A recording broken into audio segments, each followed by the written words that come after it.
Welcome back, everybody, to Two Guys and a Stack of Comics. My name is Reed. Along with me, as always, is Mike.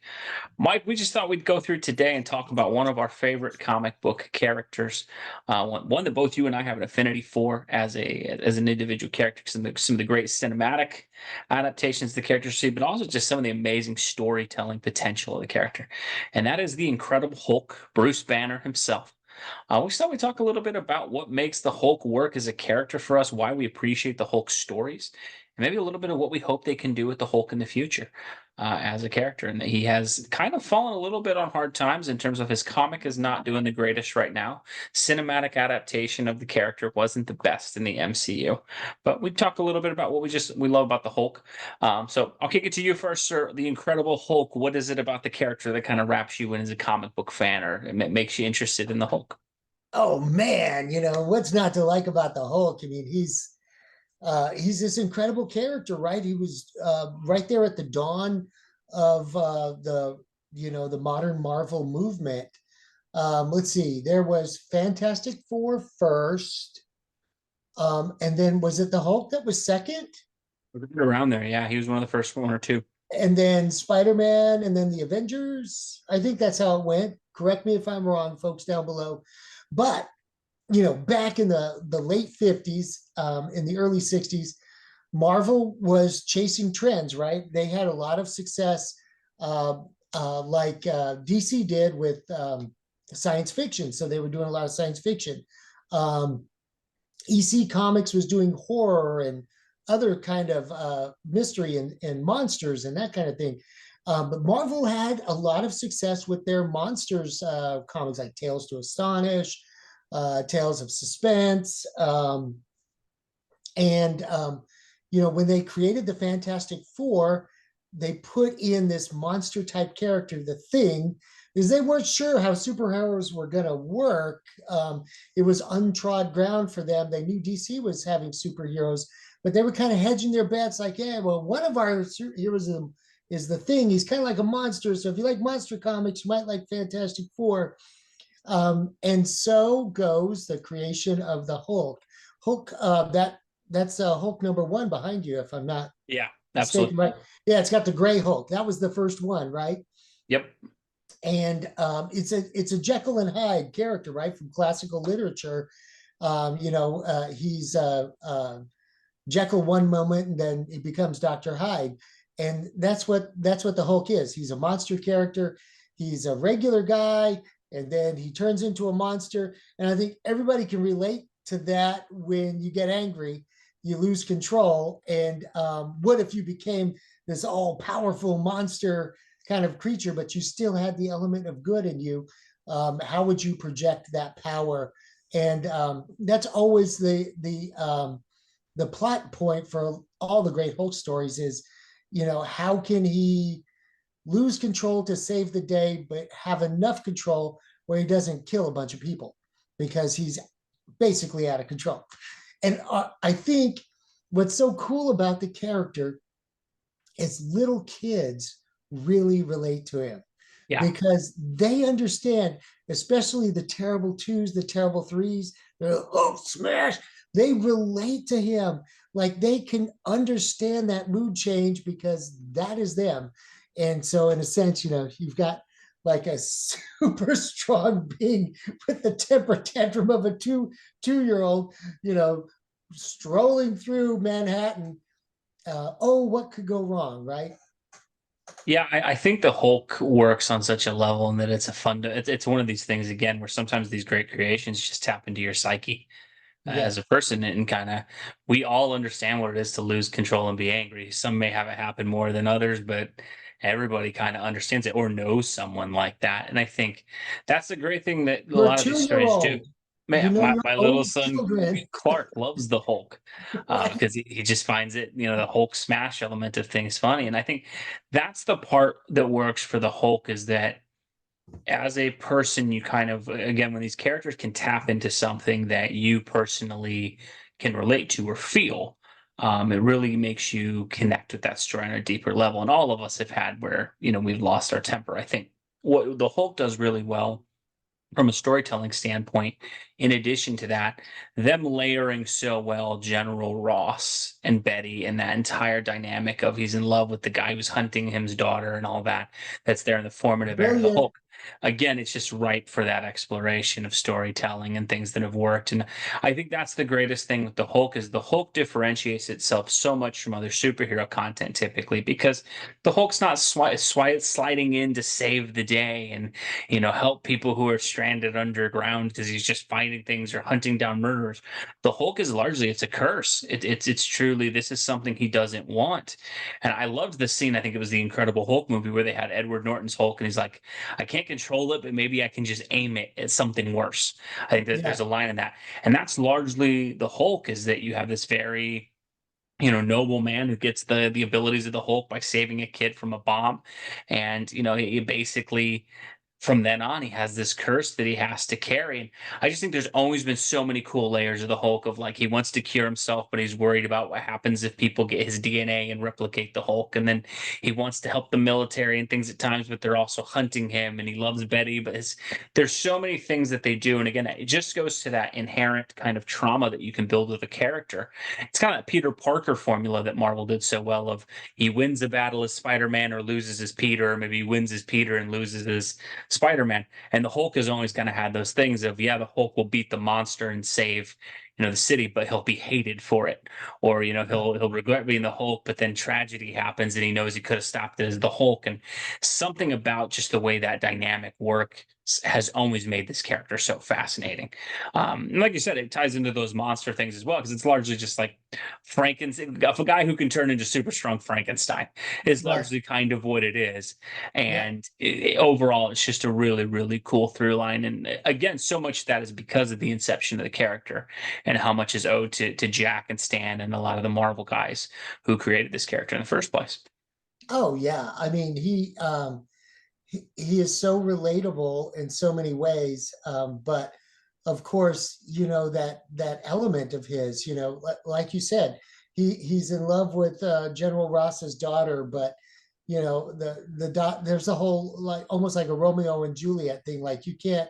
I forbade you to date that young man. He's a monster. And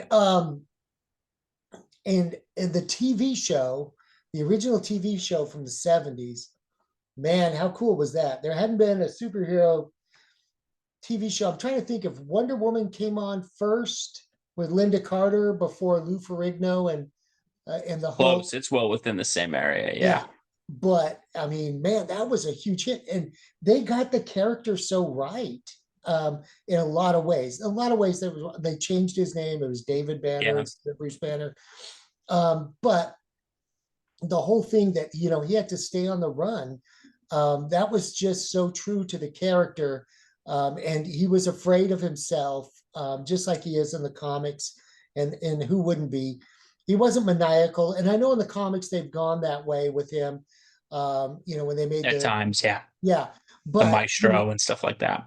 right, at times they've gone that direction with the Hulk, but the TV show really got it right. And how cool was it to have a superhero show on primetime TV back in the 1970s as a kid? That was amazing.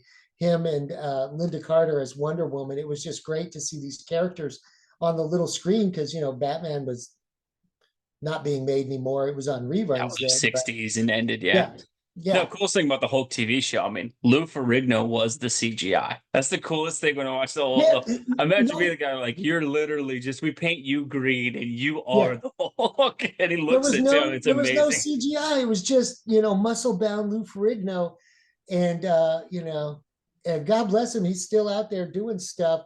He came to San Antonio a few years back, and me and Jackson got a picture with him and said hello to him. And very nice guy, still very large. That didn't go away.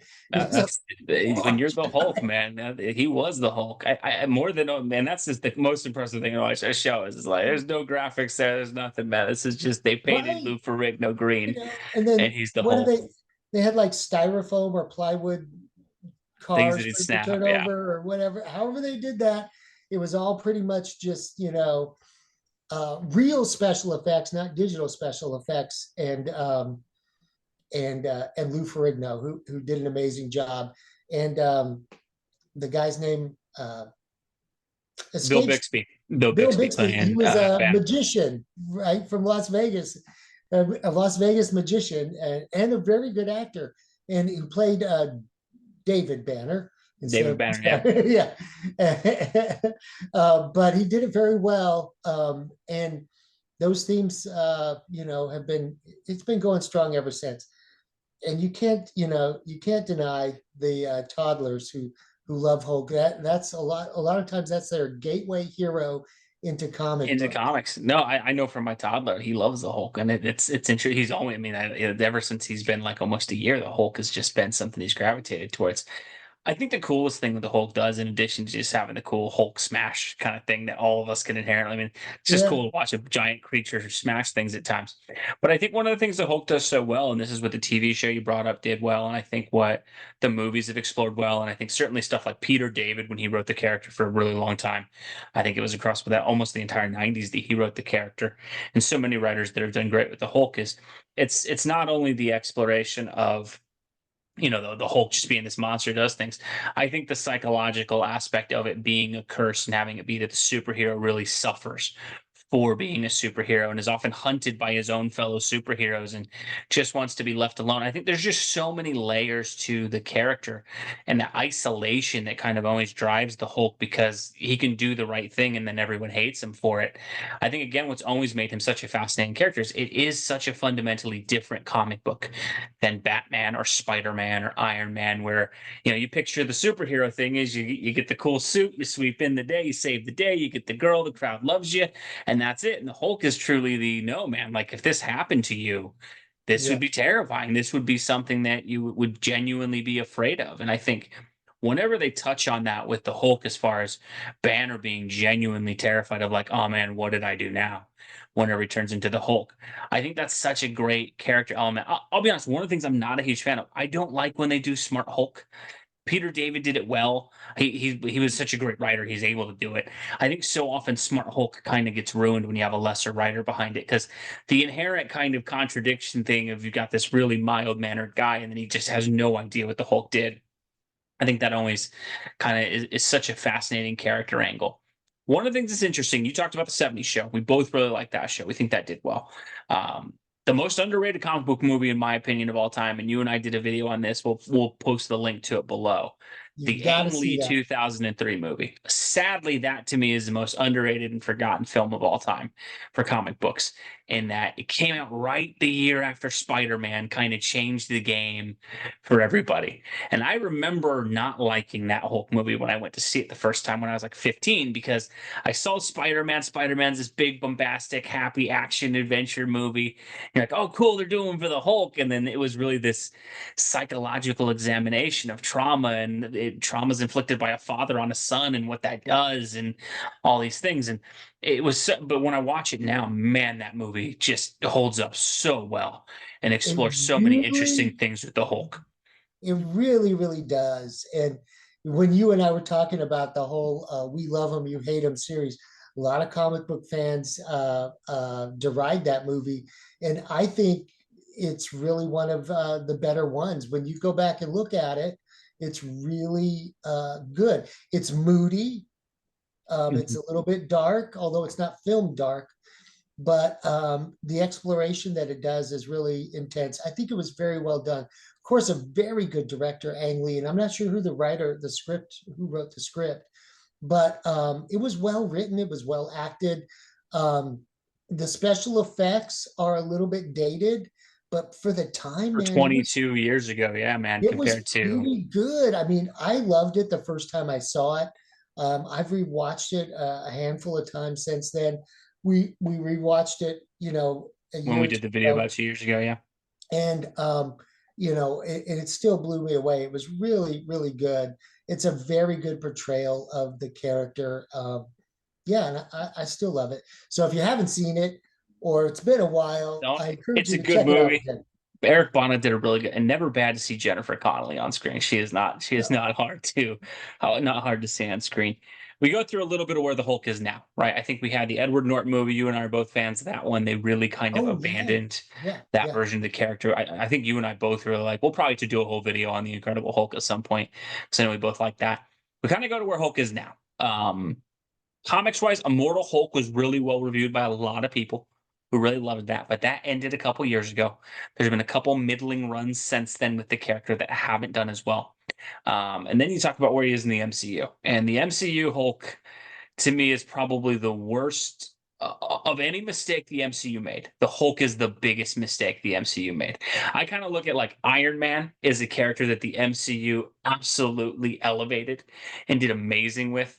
The Hulk, especially after Avengers, up through the first Avengers movie, because he's incredible in the first Avengers movie. Yeah. Yeah. You're right. After Bravo. Avengers 1, what they did with the Hulk is like the absolute inverse of Iron Man. They made Iron Man great and they kind of dragged the Hulk completely down. I don't know why they Um, did that. I don't know why. some of it, there's part of me that thinks maybe it's because Universal, I know, is involved with the character a lot, and I know there's distribution things where Marvel can make movies with the Hulk, but not Hulk movies or something like that. I don't know if it's that. To me, the biggest thing the MCU messed up on so much with the Hulk is they just ditched all of his characters, right? You get Ross and the leader and all this stuff in the first film with the Incredible Hulk and Betty, and then you go to Avengers and like all that's kind of washed away. Thunderbolt Ross comes back; he's in multiple movies. I don't think he interacts with Banner at all. We're getting the Red Hulk in a Captain America, well, a Falcon Captain America movie. Betty hasn't been seen. The leader got put on the bench for it's just crazy because we got a decent amount of Hulk content, but they kind of took all of his stuff away from it. And I'm always amazed by it, and it frustrates the heck out of me because it's like I imagine them doing this to any other character. And it's like imagine if there was a Superman movie that starts with Luthor and Lois and all the traditional elements, and then the next movie, like they just none of those characters exist anymore. And like Lex Luthor shows up in a random movie that's got Shazam in it, and never talks to Superman, and Lois shows up as a supporting character in like a Flash movie or something. It's just so weird how they kind of just differentiated the Hulk all across the board. And then I think also the biggest thing the MCU messed up on to me was the Hulk lost the intimidation factor. I know why they had Thanos destroy the Hulk in that fight, that first fight in Infinity War. I get it. You wanted to put Thanos on the board, and what's the coolest way to get on the board? Beat the heck out of the Hulk, establishes you as a tough character. But what's funny is like he got beat up in that movie, and they never really let him get back up as far as they didn't really have a plan for him in the rest of Infinity War other than making him a joke where he's like slapping himself with trees and trying to turn into the Hulk again. Endgame, he's dabbing like an idiot and is sarcastic, and they treat his science abilities like a joke for Tony to fix. And then you look at what they did with She-Hulk, where he's getting lectured about how he doesn't understand trauma or anything like that. I just the Hulk to me it's such a missed opportunity. To me he is the most ripe storytelling potential for any character, in that there's so much of him that's unexplored as a character, and man, you can make almost any fight scene cool with the Hulk. I'm just Yeah. always amazed at how they've dropped the ball. I don't know, that always struck me with the MCU. How did that hit you? I kind of, after re-examining it, I kind of thought, well, maybe it's a time constraint thing. Like they spent a lot of money building up Iron Man, and then they introduced Thor and Captain America, and they had those. And they did surprisingly well in the first Avengers movie, having the quartet of Oh yeah, heroes. no, that amazing I'm always angry scene where he Yeah, immediately turns to the Hulk and punches the Chitauri ship out of the thing. That's amazing. yeah. And so I kind of think whoever took the story in subsequent sequences, I do believe they had different writing teams on the other, just really put the Hulk to the side. And he was kind of like the comic relief. I don't Yeah. think they really understood or knew what to do with the Hulk. If you were in charge of Hulk at Universal, you probably had your head in your hands going, we can never come back from this. So I don't know. I Yeah. kind of feel I, like they must not have understood him very well and or wanted to give more screen time to the others is the only thing I could come up yeah, with. it's kind of seems he got lost in the shuffle. I think Man, if you wanted to do a great movie, I can only if they did a 70s inspired kind of Hulk thing, just go back to the source material, that 70s show, and just have a traveling Bruce Banner stopping in it. I mean, that's the thing that's crazy with the Hulk to me, what that show did And so well is the Ed Norton one kind of did had kind of, that vibe it to it. kind of Yeah, had no, and that he's running thing to around it. Brazil and all That that could kind have of been stuff. a great storyline, you know. No, it really, everyone kind of they pushed Edward Norton out, and I know Edward Norton's supposedly difficult to work with and all that, but they say he had so much input on the script and what they were doing with that movie, and it really shows that someone different was in charge of that film. Because man, there was a lot of care for Banner and his world and the Hulk and the scenes Yeah, of the Hulk and just the overall dialogue. And again, it's one of the cool things about the Hulk in that movie is there's so many things that you explore of like they kind of tie it to his heart rate and stuff like that. And so it was played for laughs in the thing, but like when he's in New York, like can't go in the subway, taxi cab ride would be terrifying. yeah, He's, yeah, Betty's making out with him and he's kind of scared. Like if I get too, again, I don't know if I need that angle for a superhero, but like at the same time, it's like, man, that would be kind of terrifying right. to have that. And I think that's where I would love to see them kind of come back, especially in the movie front or TV front, whatever they could do. I would love to see more stories, kind of like we got with that Bill Bixby Ferrigno one, where you kind of just have lone drifter walks into town. It's kind of it's classic old west man with no name. Jack Yeah, Reacher in the books does this all the time, and just yes, guy yes. strolls into city, finds a problem. It's such easy storytelling, and I'm just always amazed that they kind of have bumbled that and gone a lot of weird directions with the character. I know there's been people who talked about when we get a World War Hulk movie that could be interesting, but again, that would make him antagonistic.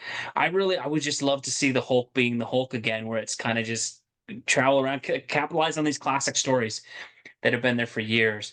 For you, we'll kind of close this out. Who's the best Hulk in your opinion of the ones we've gotten Oh actor my wise? You gosh. go Bonner, you go Norton, you go Ruffalo, Bixby. I guess we could throw Um, Ferrigno in there. oh man. I have to,